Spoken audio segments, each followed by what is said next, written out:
Olá, boa noite. Começa agora o Terra Viva DBO na TV desta sexta-feira, 14 de agosto, com as principais notícias da pecuária brasileira.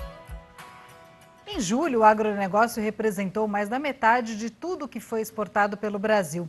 A China segue como principal parceiro comercial e representou 34,3% das vendas. As vendas externas do agronegócio em julho representaram 51,2% no valor total exportado pelo Brasil e somaram 10 bilhões de dólares, alta de 11,7% em relação ao valor exportado no mesmo mês em 2019. Soja em grão, açúcar, celulose, algodão e carnes suína e bovina foram os produtos do agro com maior crescimento nas vendas. Quanto aos mercados compradores, o crescimento de quase 1 bilhão de dólares nas exportações para a China explica a expansão das vendas externas em julho. As exportações ao país asiático atingiram 3 bilhões 850 milhões de dólares, o que representa 38,4% de todo o valor exportado pelo Brasil em produtos do agronegócio. E o que também não para de crescer é a exportação de carnes, que bateu recorde principalmente por causa das compras feitas pela China. Um turno a mais de trabalho e 30 novos funcionários contratados. Foi aumentando a produção em 15% que esse frigorífico conseguiu atender às encomendas que chegam do exterior, principalmente de países asiáticos e até mesmo de vizinhos, como o Uruguai. A carne uruguaia, a gente sabe muito bem que tem uma grande qualidade. Eles vêm produzindo bastante para a exportação da China e acabam comprando carne brasileira para consumo próprio dos uruguaios. As exportações brasileiras de carne bovina aumentaram 10% de janeiro a julho, na comparação com o mesmo período de 2019. Segundo a Associação Brasileira dos Frigoríficos, no mês passado as vendas bateram recorde, com um embarque de 194 mil toneladas. No acumulado de 2020, a receita das exportações de carne bovina chegou a 4 bilhões e 700 milhões de dólares, alta de 25%. A cada 100 quilos de carne bovina exportados pelo Brasil neste ano, 57 foram para a China. Em março, o país asiático comprou mais de 50 mil toneladas. Em junho, foram 77 mil. E no mês passado, o volume superou 115 mil toneladas. É só o problema da peste suína, né? E deu problema com o suíno. Então, eles passaram a consumir também a carne bovina, que não tinha esse costume. Com a pandemia da Covid-19 completando 5 meses, a economia do mundo inteiro mergulhou num profundo abismo com gravíssimas perdas em todos os setores e em todas as regiões do planeta. E é nesse cenário quase caótico que o Brasil vai colher a maior safra agrícola da sua história, ao mesmo tempo em que o país reforça a posição de liderança no fornecimento de proteína animal nos mercados internacionais. O caminho percorrido para o setor para chegar a esta situação de destaque é um dos assuntos de hoje do nosso editor Sidney Maschio. Boa noite, Sidney. Seja bem-vindo ao Rancho. Boa noite, Renata. Muito boa noite para os companheiros boiadeiros e para as companheiras boiadeiras do Brasil inteiro. A comitiva pioneira do Terra Viva DBO na TV, que foi curtida desde antigas eras na vida de palmear essas ribeiras e estradas boiadeiras, está pedindo licença para entrar nessa morada e dar sabedência das notícias que foram apuradas no trecho e já vai convidando todo mundo para apreciar a nossa lida noticiarista e novidadeira que está pronta para ser começada. Pois então, neste ano de dificuldades extraordinárias e problemas gigantescos em todas as áreas da atividade humana, né, o excelente desempenho da nossa agropecuária está sendo de longe a salvação da economia brasileira. E se para o povo da cidade isso está sendo uma grande novidade, para quem passou a vida nessa lida, ajudando a construir esta fortaleza, a situação atual não chega a ser propriamente uma surpresa. Pois então, aproveitando a nossa série especial de comemoração do aniversário de 15 anos do canal Terra Viva, a gente convidou para esticar uma prosa a respeito desse assunto a pecuarista Tereza Vendramini, a Teca, presidente da Sociedade Rural Brasileira, a SRB, que vai participar do programa falando pelo telefone diretamente da zona rural de Flórida Paulista, aqui no interior do estado de São Paulo. Boa noite, Teca. Muito obrigado pela sua atenção com a gente. É uma satisfação e uma honra ter a sua presença virtual aqui no nosso arranchamento eletrônico para participar também das comemorações do nosso aniversário, né? Seja muito bem-vinda, como sempre. Boa noite, Sidney. Muito obrigada, viu? Eu que agradeço mais uma vez essa oportunidade de estar aí com vocês. E olha que coisa bacana, importante, comemorando 15 anos do canal Terra Viva. Um espetáculo, viu? Muito obrigada pelo convite. Parabéns aí para vocês. Muito obrigado. É uma honra para nós todos, né? Uma alegria para nós todos. Ô, Teca, na sua opinião, qual foi a grande mudança, a mudança mais importante da agropecuária brasileira nesses últimos 15 anos? Olha, Sidney, eu acho que eu estava pensando hoje de conversar aí com você, né? E a gente tem alguns dados, né, dos últimos anos. Eu acho que nós temos até uma previsão, né, do mapa que ele fez agora, desses próximos 10 anos, né? Então, tem um dado que eu gosto demais, né, que a agricultura prevê um crescimento de 27% aí na produção de grãos. E na proteína, né, a gente está vendo que é quase 24% aí no aumento, né, de produção.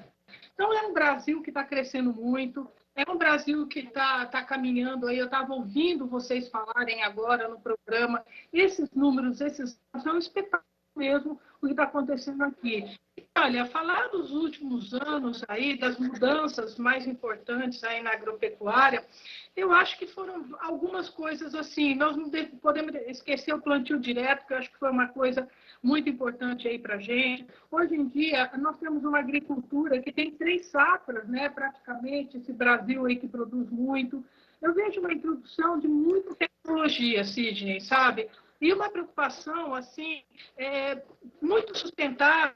O produtor está muito preocupado, sabe, com intensificar toda essa criação, se for a parte de bovinicultura, a pasto, com muita sustentabilidade. Eu acho que nesses últimos anos também teve um aperto financeiro, sim, por lado do produtor rural. E ele teve que, de alguma maneira, se reinventar e usar muita tecnologia. Eu acho que é isso também. Ô, Teca, além dessa questão técnica e tecnológica, né, o setor também passou por uma mudança cultural muito importante, né? E foi uma mudança que permite que hoje a gente tenha aqui uma mulher, pela primeira vez em 100 anos, né, presidindo a Sociedade Rural Brasileira, a SRB, em mais de um século de existência da entidade, né? Qual foi essa mudança? Qual foi a importância dessa mudança para o setor, Teca? Olha, eu acho que não é só a chegada das mulheres, né, Sidney? Eu acho que está havendo uma mudança mundial, uma cultural, é uma evolução que está acontecendo aí no mundo todo. E aqui também no Brasil, as mulheres se organizaram, né? Eu falo que o ano de 2017 foi um ano assim, de muito das mulheres se organizarem nas fazendas, em cooperativas, em sindicatos. Foi uma coisa assim, muito bacana. E eu acho que chegou a hora de uma presidente na Sociedade Rural Brasileira. Eu sou a primeira mulher, sim, a presidir a entidade em 100 anos, mas eu acho que era a hora da rural. A hora da rural era essa, de ter essa mulher, como eu acho que em outras instituições, cada uma tem o seu período, né? Tem o seu momento. E eu falo que eu cheguei ali na rural, mas eu cheguei com todas as mulheres do agro aí do Brasil comigo, sabe, Sidney? Eu gosto muito de fazer essa figura, sinceramente, porque foi tão festejada a minha chegada, que eu gosto de falar que nós estamos juntas, eu sinto isso daí, que nós estamos caminhando juntas aí no Brasil. Teca, o Brasil tem zebu e braquiária, né? Mas quando foi que o pecuarista brasileiro começou a entender que não bastava pôr o boi em cima do pasto para ganhar dinheiro com pecuária? Olha, eu acho que nesses últimos anos aí, né, o Brasil foi juntando tecnologia, produção e acho que melhoramento genético, sabe, Sidney? Ele foi conciliando essas coisas porque ele entendeu, não é? Que antigamente eu acho que a fazenda, que a produção que a gente tinha antigamente, como eram feitas as coisas, a gente já entendeu que hoje em dia não é mais possível, né? E o produtor, ele se preocupou muito com o aumento de produtividade, ele se preocupou muito com uma produção de ter muito mais carne por hectare, e eu acho assim, o que nós estamos mostrando, né? Esse produtor está mostrando e a pecuária, né? O agro do Brasil está mostrando um nível de qualidade muito grande, né? Eu acho que nós temos critérios muito assim definidos, de bons critérios para produzir essa carne e protocolos, né, Sidney? Eu acho que essa crise aí de pandemia que a gente passou, e a gente não parou de exportar em nenhum minuto, ao contrário, né? É um Brasil aí que está exportando demais, ele está mostrando como a gente estava preparado, nós estamos com protocolos muito rígidos e fazendo com que a gente continue nesse caminho aí. Agora, Sidney, tem uma coisa aí de melhoramento genético, né, que eu acho que tem muito, acho que o melhoramento genético é uma coisa muito importante aqui nesse crescimento, né, nesse Brasil exportador aí de carne bovina. E eu participei ontem de um debate na PCZ com 3 mulheres que fazem genética, sabe? Foi um espetáculo.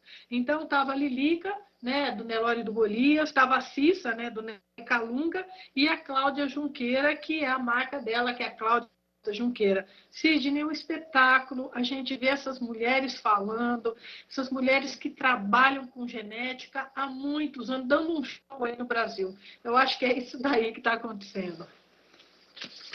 Muito bom. Ô, Teca, eu queria aproveitar a ocasião aí para agradecer, né, e dizer que se o canal Terra Viva está completando 15 anos, que é uma vitória para nós todos, né, não é uma vitória só do nosso canal, também é uma vitória sua, especialmente, você é nossa parceira desde muito antes de ser presidente da Rural, é uma vitória também da SRB e uma vitória de todo o setor, né? Então, obrigado e parabéns para nós todos e até a próxima vez, Teca. Querido, eu que agradeço, um abraço grande, vida longa ao Terra Viva. Muito obrigada. E até a próxima. E a gente volta agora para os nossos estúdios no bairro do Morumbi, aqui na capital paulista, com a companheira Renata Afonso. Obrigada, Sidney. Até daqui a pouco. Boas notícias para o agronegócio gaúcho. Depois de um primeiro trimestre difícil, o setor voltou a crescer e o estado acaba de ser reconhecido como zona livre de febre de aftosa sem vacinação. A medida passa a valer a partir do dia 1º de setembro. Esse produtor, que cuida de um rebanho de 32 vacas leiteiras, já está de olho no ano que vem. Isso porque a mais recente vacinação contra a febre aftosa na propriedade, que aconteceu em abril, deve ter sido a última, o que ajudaria no aumento da produtividade, hoje em 400 litros por dia. Por causa da vacinação, sempre tem alguma perda de leite, né? Elas diminuem a produção um pouco. Isso é um ganho em toda a cadeia, né? É um ganho a mais para a gente não precisar fazer essa vacinação, né? Em torno de uns 10%, né, de aumento, né? Isso já ajuda bastante, né? Até em termos para venda depois de animais e coisa, tudo fica melhor, né? Além do Rio Grande do Sul, outros 4 estados foram reconhecidos pelo governo federal como zonas livres da aftosa. O último caso da doença aqui em território gaúcho foi registrado há mais de 20 anos atrás. E a expectativa é de que a partir do ano que vem, com a novidade, a carne produzida por aqui ganhe mais valor no mercado. O fim da vacinação do gado também é sinônimo de economia. Só nesse ano, a campanha contra a febre aftosa custou 228 milhões de reais ao Rio Grande do Sul. Agora, o próximo passo para os estados reconhecidos como zona livre é o registro junto à Organização Mundial da Saúde Animal. Hoje a gente vê essa realidade desses países do Mercosul muito bem protegidos e hoje todos têm esse certificado de livre de aftosa com vacinação. Então a gente está sim protegido. Então o Rio Grande do Sul hoje está protegido pelo estado do Paraná, pelo país da Argentina e pelo país do Uruguai, e por isso que a gente conseguiu andar muito bem com essa mudança de status sanitário. E essa não foi a única boa notícia vinda do campo hoje. Depois de um primeiro trimestre bem difícil, o agronegócio gaúcho voltou a crescer e exportou mais de 13 bilhões de dólares entre abril e junho. A alta de 5,2% foi impulsionada justamente pela carne, que cresceu 23,9% no período em comparação com o ano passado. A soja, que vinha sofrendo com a estiagem, também reagiu com lucro superior a 1 bilhão e 700 milhões de dólares. Ainda assim, o acumulado do ano até agora preocupa. Os crescimentos nas vendas externas de soja e de carnes não foram suficientes para compensar as expressivas quedas que o setor de produtos florestais e fumo apresentaram, principalmente no primeiro trimestre. No que se refere aos destinos das exportações no primeiro semestre, merece destaque o crescimento nas vendas de carne para a China. A recuperação deve ser ainda mais rápida com a abertura de novos mercados para a carne produzida no estado. Um exemplo é a Coreia do Sul, que só importa de países certificados contra a febre aftosa e que pode ser um dos novos parceiros dos pecuaristas gaúchos. Estamos igual ao Paraná, agora estamos no Rio Grande do Sul, Santa Catarina e Paraná com um reconhecimento em território brasileiro. Agora o único estado que tem esse reconhecimento internacional é o estado de Santa Catarina e nós esperamos agora que em maio a gente também consiga. Vamos agora para um rápido intervalo. E na volta o comportamento do mercado de insumos esta semana. Até já. Estamos de volta com o Terra Viva DBO na TV. E agora é hora de saber como está o mercado do milho com o pessoal da Scott Consultoria. Destaca o cenário de preços firmes em alta no acumulado de agosto. Na região de Campinas, em São Paulo, o preço da saca de 60 quilos de milho subiu 6,6% e os negócios, aí, segundo o levantamento da Scott Consultoria, ocorrendo entre R$ 56,00 por saca, R$ 56,50 por saca na região, né? Como fator de sustentação, a gente tem o cenário de câmbio de dólar mais firme nos últimos dias, né, com valorizações na moeda norte-americana, e isso tem aumentado aí as exportações brasileiras, né? E aí o destaque para a primeira semana de agosto, né? Então, segundo dados da Secretaria de Comércio Exterior, na primeira semana de agosto, o Brasil exportou 408,48 mil toneladas de milho por dia, frente a 180,58 mil toneladas por dia embarcadas em julho deste ano, né? Então, na comparação mensal, a média diária cresceu 126,2%. E lembrando, em junho deste ano, o Brasil exportou menos de 400 mil toneladas no total do mês, né? Então, os embarques crescendo, né? E essa maior movimentação, tanto aqui no mercado interno, mas também em função das exportações, são aí os principais fatores de sustentação dos preços no mercado brasileiro, né? Na comparação ano a ano, ou seja, a média diária agora de agosto em relação a agosto do ano passado, esse volume aumentou 22,7% e o faturamento aí crescendo 21,5%, portanto, na comparação anual. Por curto prazo, considerando o câmbio firme e esse cenário positivo para as exportações e também pensando agora nessa demanda, maior movimentação aqui no mercado interno, no curto e médio prazo, as expectativas são de preços firmes para o milho, né? Então, altas não estão descartadas nas cotações. E é claro, se o câmbio vier a cair, existe espaço para o mercado recuar. Mas por hora, hoje, os fundamentos, principalmente do lado da demanda, são de sustentação dos preços do milho no mercado brasileiro em curto e médio prazo.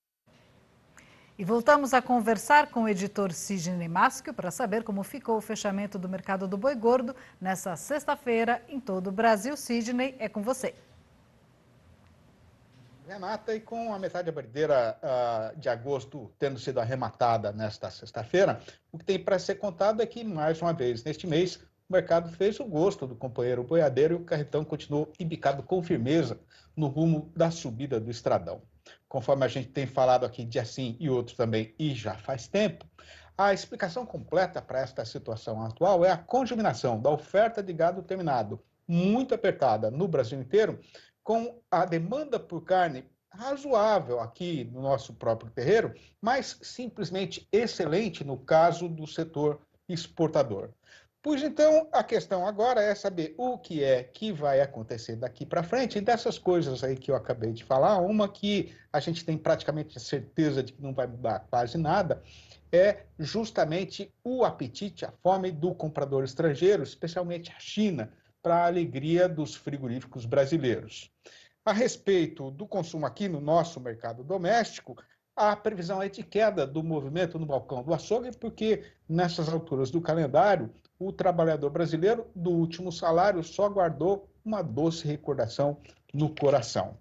Por outro lado, com o relaxamento das medidas de distanciamento social em várias regiões do país e a reabertura de bares, lanchonetes e restaurantes, mais gente está saindo para trabalhar e para fazer refeições fora de casa. Isso representa a retomada de uma parte extremamente importante da demanda interna. Mas o que não estava sendo esperado para agora, e já está acontecendo, é um ligeiro esticamento no tamanho da programação de abate da indústria em algumas regiões tradicionais de confinamento. Mas, pelo menos por enquanto, é pouca coisa e qualquer assanhamento do dono do frigorífico por causa disso vai ser fingimento ou valentia vazia. No balanço do dia da Scott Consultoria, foram registradas mudanças nas cotações em 13 das 32 regiões pesquisadas no país inteiro e, de novo, todas foram no rumo de morro acima. E seguindo, então, o nosso roteiro costumeiro, o serviço de fazer a recitação desta relação está na responsabilidade da companheira Renata Afonso. A lista das arribadas de hoje começa mais uma vez com o norte de Minas Gerais, com a vaca indo para R$ 213,50 a prazo e já descontada a parte do Fundo Rural. Em Campo Grande, capital de Mato Grosso do Sul, a alta foi geral, com o macho a R$ 215,50 e a fêmea a R$ 200. Em Cuiabá, capital de Mato Grosso, o novo preço do boi é de R$ 208. No sudeste do estado, o macho sai por R$ 205 e a fêmea por R$ 198. No norte mato-grossense, quem quiser comprar boi vai ter que desembolsar pelo menos R$ 200. No oeste do Maranhão, a cotação do macho pulou para R$ 211. Em Redenção, no Pará, subiu tudo, com o boi indo para R$ 216,50 e a vaca para R$ 210. Em Marabá, o macho aumentou para R$ 215,50 e a fêmea para R$ 207. No sudeste de Rondônia, o boi está cotado em R$ 205 e a vaca em R$ 194. No sul do Tocantins, o macho arribou para R$ 218,50 e a fêmea para R$ 210. No norte do estado, o caso foi de alta só para a vaca, que sai por R$ 211. Tá certo, então, e é chegada agora a hora tão esperada de fazer a recitação do versinho caipira do dia. Lembrando que nesta semana que está sendo arrematada agora, o tema escolhido foi boiada e boiadeiro. Então, vai ouvindo. Com o sol mortiço, a comitiva terminou o serviço e, mesmo tendo o dia ainda algum viço, foi acesa a fogueira, a viola foi tirada da sacola e a moda rancheira divertiu a pionada a noite inteira. Depois foi uma confusão de abraço e aperto de mão na despedida dessa turma, que sempre foi muito unida no laço, no traço do pinho e na missão de conservar a tradição do legítimo boiadeiro deste sertão brasileiro. E com isso eu vou encerrando a minha participação por hoje aqui no nosso programa, deixando um grande abraço, desejando um ótimo final de semana para todo mundo e devolvendo então a palavra a você, minha companheira Renata Afonso. Obrigada, Sidney. Ótimo fim de semana. Na segunda você volta então com mais informações para a gente.